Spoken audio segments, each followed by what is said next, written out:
Hi, everyone. Thank you so much for joining me today. My name is Jenny. I am currently the president of Admission Masters.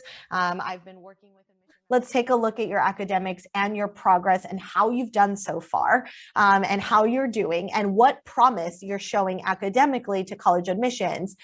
And if all of those really plan out well, then it's unnecessary. But if you need an extra oomph, you need something to show college admissions that you are capable academically, then SAT could be that response. Now, the lower your GPA, right, the lower your academics in school, the higher you want your SAT to be or ACT to be, so you can really balance that out. So I think there's a lot really to consider here, but the most important thing is it's not necessary for everyone to be taking the SAT or ACT.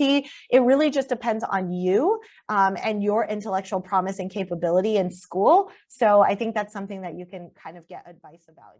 Advice number 2, taking advantage of early admissions. As I had mentioned earlier, colleges really like early applicants. So you should start researching colleges early.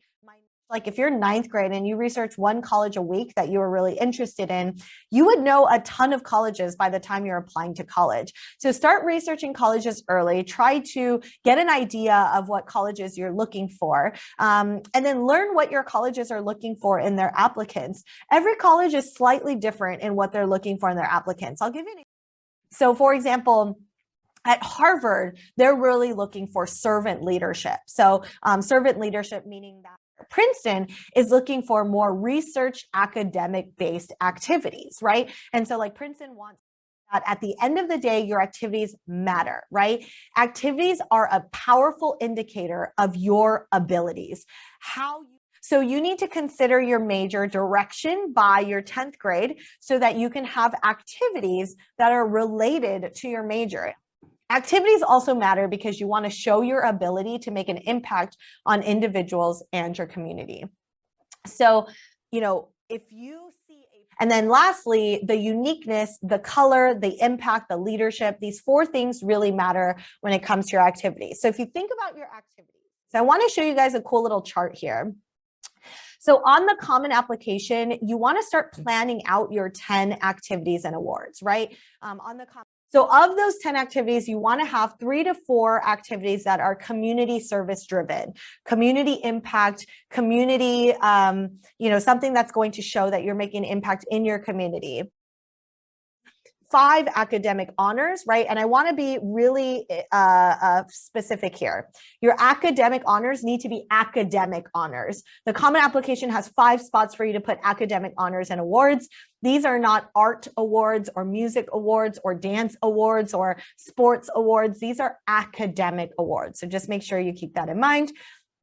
I put 0 to 1 other coursework. So like classes you're taking outside of school, 0 to 1, maybe work experience. Not all colleges find work experience to be important, but schools like Carnegie Mellon really like work experience.